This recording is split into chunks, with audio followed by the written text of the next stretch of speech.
ঢাকার নয়াপল্টনে শ্রমিক দলের সমাবেশে নেতাকর্মীদের ঢল। নয়াপল্টনে মহান মে দিবস উপলক্ষে জাতীয়তাবাদী শ্রমিক দলের উদ্যোগে আয়োজিত সমাবেশে নেতাকর্মীদের ঢল নেমে সমাবেশ ঘিরে পুরো এলাকা উৎসবমুখর হয়ে উঠেছে।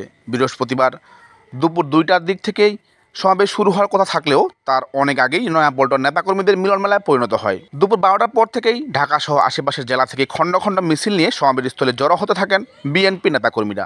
এ সময় ট্যাক্সি ক্যাব হালকা যান চালক শ্রমিক দল কেন্দ্রীয় কমিটির সভাপতি হাজী বাহাউদ্দিন নোবেল ও সাধারণ সম্পাদক সোহরাব হোসেন সহ ঢাকা মহানগর উত্তর দক্ষিণের সংগঠনের নেতাকর্মীগণ মহাসমাবেশে মিছিল নিয়ে অংশগ্রহণ করেছেন। পল্টনে বিএনপির কেন্দ্রীয় কার্যালয়ের সামনে আয়োজিত সমাবেশে প্রধান অতিথি হিসেবে যুক্ত হয়েছেন দলের ভারপ্রাপ্ত চেয়ারম্যান তারেক রহমান। ভার্চুয়ালি বক্তব্য প্রদান করেন তিনি। সমাবেশে সভাপতিত্ব করেন জাতীয়তাবাদী শ্রমিক দলের সভাপতি আনোয়ার হোসেন। নেতাকর্মীদের অনেকের মাথায় লাল সবুজ রঙের টুপি ও দলীয় টি শার্ট পরে সমাবেশস্থলে অবস্থান করেছেন। সমাবেশস্থলের বিভিন্ন স্থানে চলছে স্লোগান, ঢাক ঢোলের শব্দ ও দলীয় সঙ্গীত।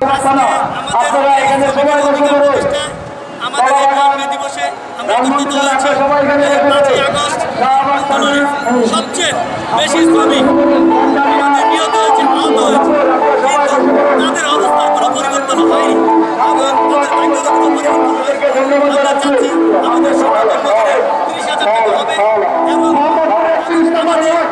আপনারা পিছনে যান, আপনাদের স্থান হলো স্টেজের পাশে, আপনারা পিছনে চলে যান। ঢাকা শহরে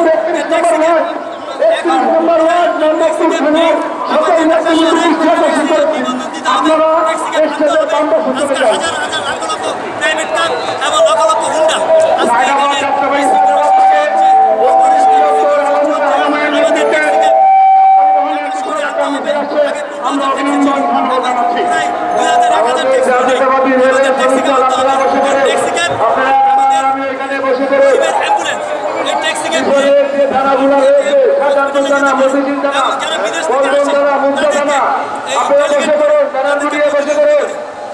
ধন্যবাদ জানাচ্ছি।